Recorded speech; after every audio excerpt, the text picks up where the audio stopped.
All right, hello, welcome to another episode of Yoshida Eats. Today we're going to be preparing a classical green bean casserole, but we're going to be doing it from scratch. So to start off, our mise en place, we have butter for the roux. We have butter to saute our mushrooms, garlic. I forgot to buy onions, and so I bought the pre-fried onions. And because I forgot onions, I'm also going to use granulated onion in place of an onion in our saute. 1 teaspoon of granulated onion or powdered onion is about the equivalent of an onion. I've got flour to make our roux along with that butter, and I've got butter to saute our mushrooms and onion.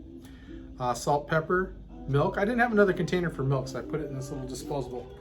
I've got the green beans already chopped. I cut them a little smaller, and I also cut them on a bias just because it's a little more decorative instead of just chunks of beans.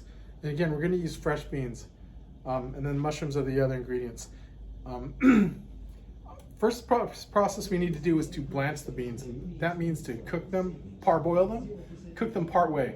What we're looking for is that bright green color, and then I'm going to give them a water bath so it retains that color. You don't want to cook them all the way through because these are going to bake again. So I'm just going to put them in hot water. And after about 6 minutes or so, I'm going to fish them out. I want them to cook part way, but not all the way. But I want that bright green, vibrant color. And the way I'm going to keep that color is when it comes out of the hot water cooking, I'm going to quench it in ice water. And that's going to stop the cooking process. And it's also going to retain those bright, vivid colors that I want. All right, so see you in 6 minutes. All right, now through the magic of video, it's been about 6 minutes and my beans are done. They're not cooked all the way, and that's how I want it because we're gonna cook this some more, but I'm gonna take the beans out with the tongue and I'm gonna quench it in this water. And again, I just want them to chill really quick and I wanna stop that cooking process. And once again, that's gonna hold that vibrant color in there. These tongs are a very slow way to do this. I spilled some really quickly. I'm gonna use a colander.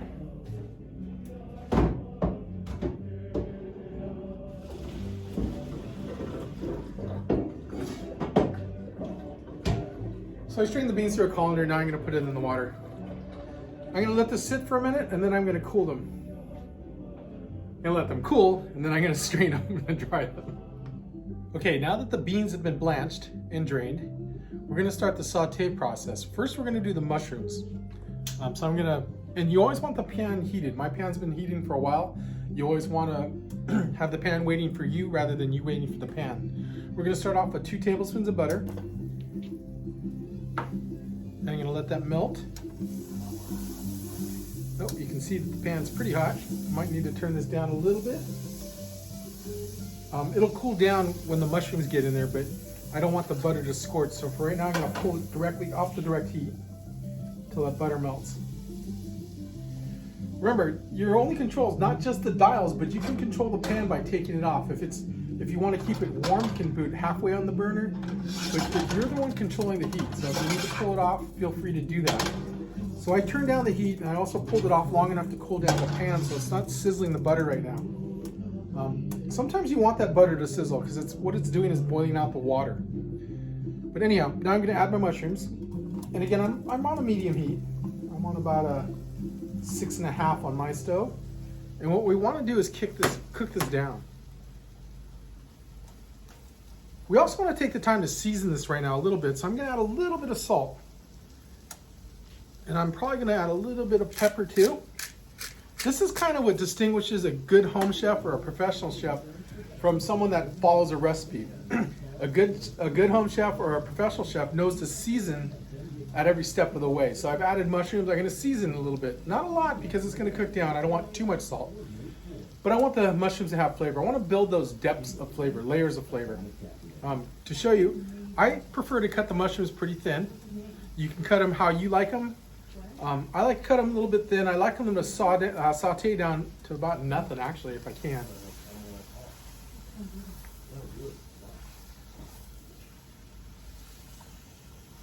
So I'm just going to saute these till they cook down.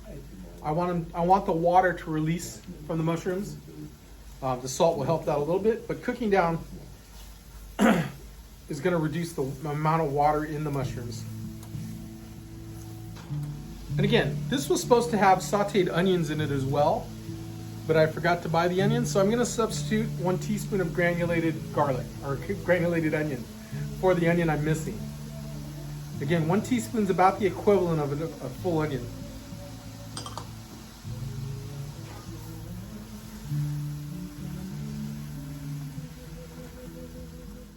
What I'm trying to say here is that I'm going to put the mushrooms from the pan back into the bowl. And the next part of my unintelligible gibberish is really that I'm going to make a roux in that pan, then put the mushrooms and the green beans back in.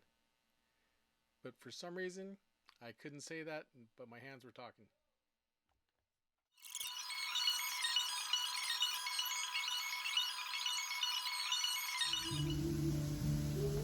Okay, the mushrooms have cooked down. They're not all the way done. I can still cook them a little further, but you can see they've cooked down quite a bit. They're starting to take on a brownish color. I'm going to add my garlic at this point. I want to saute the garlic, but I don't want to put it in early because I don't want garlic to burn or overcook. It tends to get bitter. So I'm going to put it in here and cook it for a couple more minutes until it gets really fragrant. Probably a minute or 2. But I want to make sure it's mixed in there really well. So again, I don't want big chunks of garlic, and I actually used a microplane to cut that garlic. So it's cut pretty fine. It's going to cook pretty fast. And again, I don't want it to burn.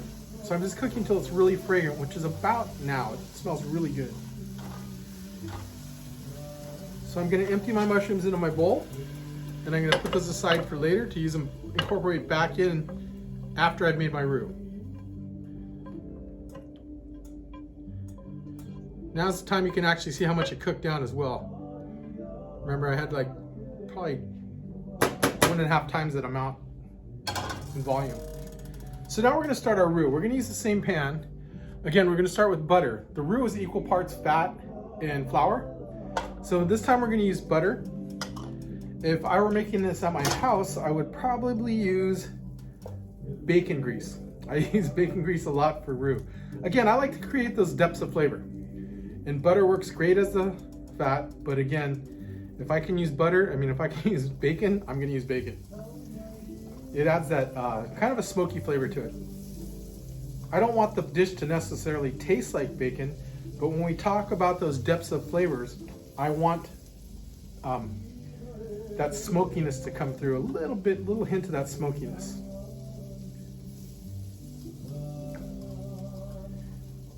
So again, a roux is basically a thickening agent made from equal parts by weight of fat and flour.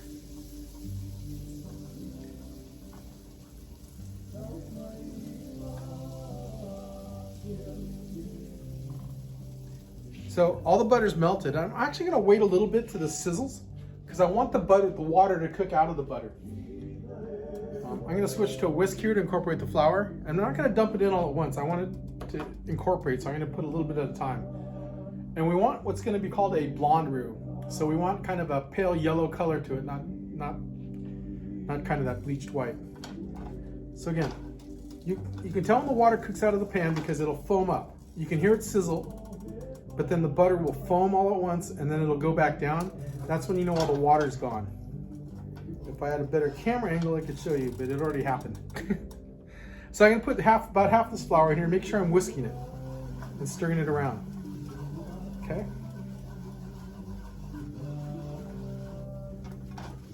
So get in here.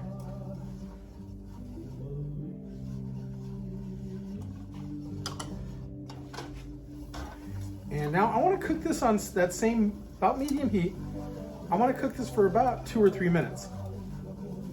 I want to cook the flour out, the raw flour out of the, I want to cook the flour long enough that the raw taste of flour is gone. I don't want my end product to taste like flour. And again, this is just a thickening agent. We're going to thicken this milk with that. This is 3 cups of milk.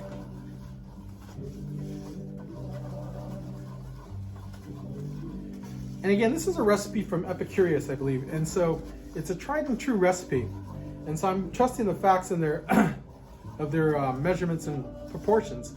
Ordinarily, if I were doing this at home from scratch, I'd probably make a big thing of roux, more than I need, and I would add it as needed. I wouldn't just count on, 1/4 cup of flour plus however much butter I use is going to equal enough roux. I'd always want more on hand. Okay, so the color now, I don't know if you can see the color well, but that's a blonde roux. The color's starting to darken. I don't want to get it too much darker than that. So I'm going to add my milk now, and I'm going to add it a little bit at a time. About a cup at a time, probably. You want to stir when you're doing this. So this is going to thicken up. It's probably going to be pretty pasty still, because it's only a cup of liquid. But I want to make sure I'm breaking up the lumps in there, yeah. Let me do this really fast so I can show you, but it's still lumpy in there. See how it's kind of gloopy.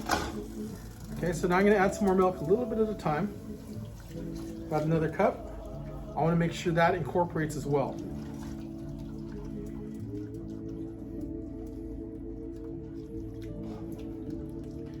So you need to keep stirring it. I'm breaking up all the lumps I can.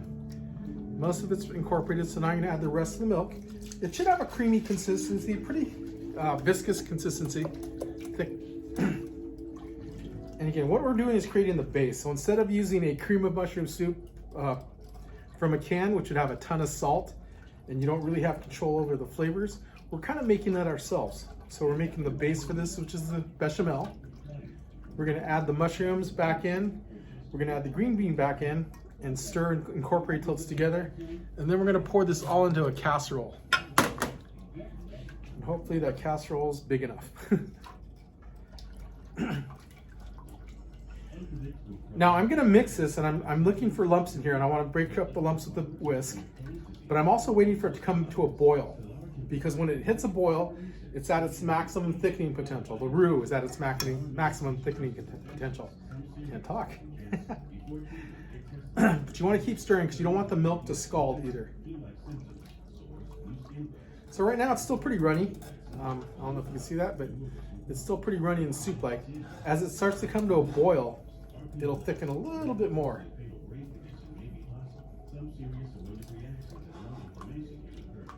And as I'm doing this whisking, I'm looking for lumps I can break up.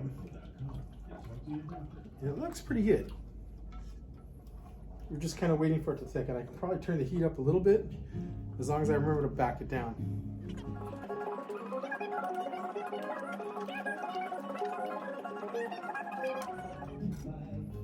And again, I apologize for the camera angle. I'm working off of a phone right now, and I don't have the correct stand.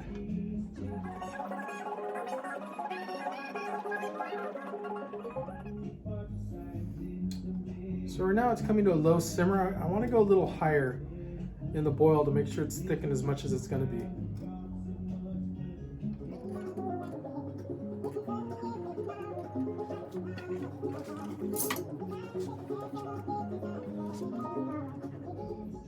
All right, so it's come to a boil. It's about as thick as it's going to get. The consistency is, it's like I guess it's like a canned cream of soup when you've added the water to it. So now it's boiling. I'm going to turn this down. I'm going to add my mushrooms back in. Stir those around. I'm going to also add the green beans. And this is going to cook in the oven, so I can really turn the heat off now. I just want to make sure everything's incorporated and everything's mixed well. So I'm going to switch to a spatula and stir everything around. Make sure everything's coated in there. This is also the time I'm going to taste the roux, the bechamel, make sure it's flavored okay. The other way you can tell how thick it is too is the back of a spoon. I can run through here and it's a pretty thick sauce. Okay, so I can tell it needs a little more salt. I can taste the garlic. It's just hints of garlic. It doesn't overpower it, but it's there.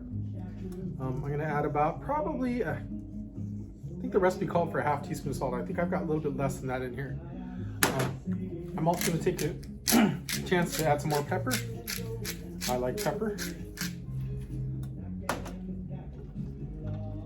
going to mix this around again because I want the salt to get in there. And then I'll taste it one more time. One little trick I do at home, I don't want to double dip the spoon I just taste with, so I'll get the spatula now and I'll drip some into the spoon and taste it that way. Oh, much better. So again, when you're seasoning something, you have to remember that it's going to cook down some more. So when I put it in the baking pan, it's going to cook down a little bit more. So now to finish this off, all we do, I've got my oven preheated to 350. I'm going to pour this into the casserole dish. Make sure I get all of the nice bechamel we made. Sorry, I'm blocking your view right now. So scrape that all down. You can use your spatula to kind of push this down a little bit. Make sure that bechamel sauce is on all the nooks and crannies.